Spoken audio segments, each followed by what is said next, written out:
पहली सुर्खी, कांग्रेस नेता राहुल गांधी को लेकर स्वतंत्रता सेनानी विनायक दामोदर सावरकर को लेकर उन्होंने एक बयान दिया था।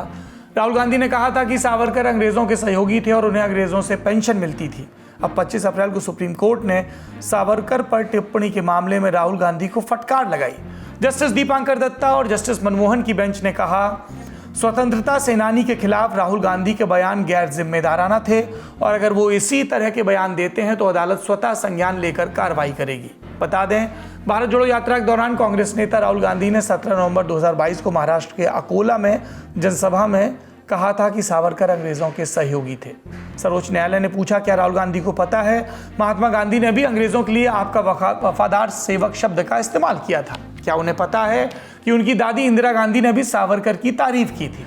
हालांकि कोर्ट ने राहुल गांधी के खिलाफ दर्ज मामले में उन्हें राहत भी दी। उनके खिलाफ निचली अदालत में चल रहे इस मुकदमे में कार्रवाई पर रोक लगा दी। अगली सुर्खी जम्मू कश्मीर के स्टूडेंट से जुड़ी है।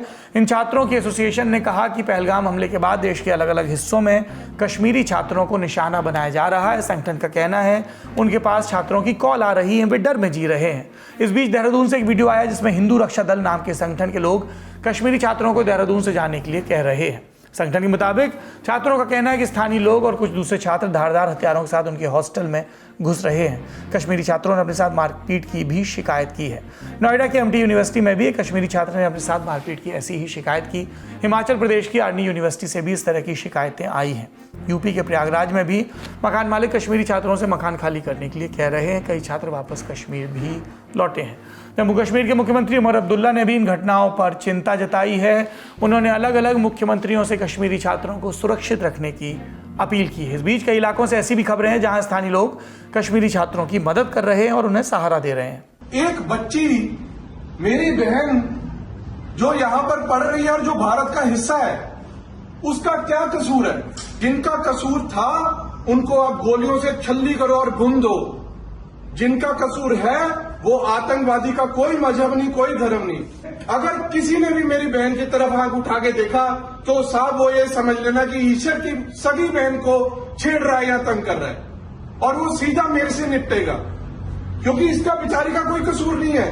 ये डरी हुई है और ये रो रही है। अगली सुर्खी दिल्ली से। दिल्ली में बीजेपी के राजा इकबाल सिंह नए मेयर चुने गए। उन्हें 133 वोट मिले, जबकि कांग्रेस प्रत्याशी मनदीप को सिर्फ 8 वोट। मेयर चुनाव में आम आदमी पार्टी ने हिस्सा नहीं लिया। चुनाव जीतने के बाद दिल्ली के नए मेयर ये बोले, 2.5 साल में निगम में और पिछले 10 साल में दिल्ली में कोई काम नहीं हुआ, तो कोशिश करेंगे 3 महीने के अंदर अंदर पूरी दिल्ली को साफ किया जाए। जो निगम के प्रोजेक्ट रुके हुए थे उसको गति मिलेगी। जल्दी हम स्टैंडिंग कमेटी फॉर्म करेंगे और जितना दिल्ली में जो काम हो सके निगम को हम करप्शन फ्री करने की पूरी ताकत लगाएंगे। जो इन्होंने इंस्पेक्टर राज यहाँ पर कायम कर रखा है, इंस्पेक्टर राज को खत्म करेंगे। राजा इकबाल सिंह ने दिल्ली यूनिवर्सिटी से बीएससी की पढ़ाई की। चौधरी चरण सिंह यूनिवर्सिटी से एलएलबी की डिग्री ली। पहले कनाडा में काम करते थे, फिर दिल्ली लौटे, अकाली दल और बाद में बीजेपी में शामिल हुए। पत्नी टीचर हैं, ससुराल अकाली दल से जुड़ा हुआ है। सिंह ने साल 2017 में जीटीबी नगर से अपना पहला एमसीडी चुनाव लड़ा। बाद में सिविल लाइंस जोन के डिप्टी चेयरपर्सन बने, फिर चेयरपर्सन। 2020 में अकाली दल जब एनडीए से अलग हुआ तो उनसे इस्तीफा मांगा गया, लेकिन उन्होंने मना कर दिया और फिर बीजेपी ने उन्हें नॉर्थ दिल्ली का मेयर बनाया। मेयर बनने के बाद उन्होंने जहांगीरपुरी में विवादित तोड़फोड़ अभियान भी चलाया, जहां 2020 में हनुमान जयंती के दौरान दंगे हुए थे। बीजेपी ने अवैध निर्माण हटाने की मांग की थी, जिसके बाद सिंह के आदेश के बाद नॉर्थ एमसीडी ने कई ढांचे तोड़े। कहा था सारे ढांचे अवैध अतिक्रमण की श्रेणी में आते हैं। बाद में इस कार्रवाई को सुप्रीम कोर्ट के आदेश के बाद रोक दिया गया था। अगली सुर्खी में बात समाजसेवी मेधा पाटकर की। दिल्ली की एक अदालत ने 25 अप्रैल को सामाजिक कार्यकर्ता मेधा पाटकर की रिहाई का आदेश दिया। इस आदेश के कुछ ही घंटों पहले पाटकर को दिल्ली पुलिस ने गिरफ्तार किया था। जिस मामले में पाटकर को गिरफ्तार किया गया वो 25 साल पुराना है। इंडियन एक्सप्रेस की रिपोर्ट के मुताबिक साल 2000 में पाटकर ने वीके सक्सेना को कायर कहा था और पैसों की हेराफेरी के आरोप लगाए थे। वीके सक्सेना अभी दिल्ली के उपराज्यपाल हैं। उस समय एक एनजीओ चलाते थे। सक्सेना ने पाटकर खिलाफ मानहानि का मुकदमा दर्ज कराया था। पिछले साल 24 मई के दिन पाटकर इस मामले में दोषी पाई गई थी। 1 जुलाई को उन्हें 5 महीने की सजा सुनाई गई।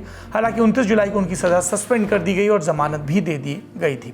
जमानत की शर्तों के तहत पाटकर को 25,000 रुपए का बॉन्ड और 1 लाख रुपए का मुआवजा जमा करना था, लेकिन उन्होंने ऐसा नहीं किया, जिसके बाद 23 अप्रैल के दिन दिल्ली की साकेत कोर्ट ने उनके खिलाफ नॉन अवेलेबल वारंट जारी किया था। दिन की बाकी सुर्खियों के लिए चलते हैं न्यूज रूम। इसरो के पूर्व चीफ के कस्तूरी रंगन का 84 वर्ष की आयु में निधन हो गया। प्रधानमंत्री नरेंद्र मोदी ने उनके निधन पर शोक जताया है। कहा है कि ये देश के लिए बड़ी क्षति है।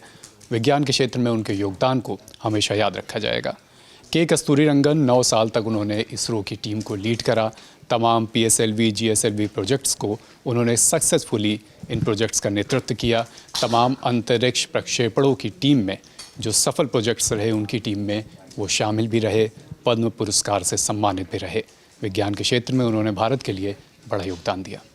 आज का ललन टॉप शो यहीं समाप्त होता है। अपना और अपनों का ख्याल रखिए। शनिवार की सुबह नेता नगरी देखना ना भूलिए, जिसमें रिटायर्ड आर्मी जनरल, जिसमें डिप्लोमैट्स, जिसमें जम्मू कश्मीर के पूर्व DGP यानी पुलिस, सेना और फॉरेन सर्विस के लोग आए, पत्रकार आए और हमने उनसे पहलगाम के आतंकी हमले और इसके बाद की जो आफ्टर मैथ है उस पर विस्तार से बात की। प्रणाम, शुभ रात्रि।